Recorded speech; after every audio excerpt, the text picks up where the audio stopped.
तऱ्हेने आता आम्ही करत आहोत बोंबील फ्राय. बोंबीललाही मसाला घेतलेला आहे, हळद, मीठ, थोडा गरम मसाला, थोडा मालवणी मसाला.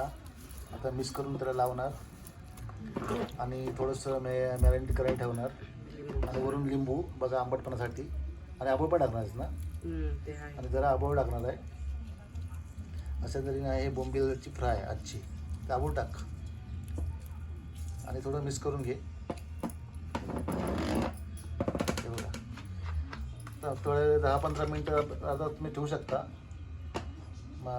हे लावून, आंबूळ लिंबू वगैरे मसाला लावून व्यवस्थित मॅरिनेट करून ठेवायचं आणि नंतर मग फ्राय करायला घ्यायचं.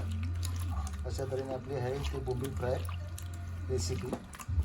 बोंबील फ्राय, बांगडा फ्राय आणि काय होतं ते बांगड्याची चटणी, पिकला, कोलंबी, असं तुम्हाला एक व्हिडिओ आहे छोटासा, दाखवून तुम्हाला. हे बघा असं लावून ठेवायचं व्यवस्थित.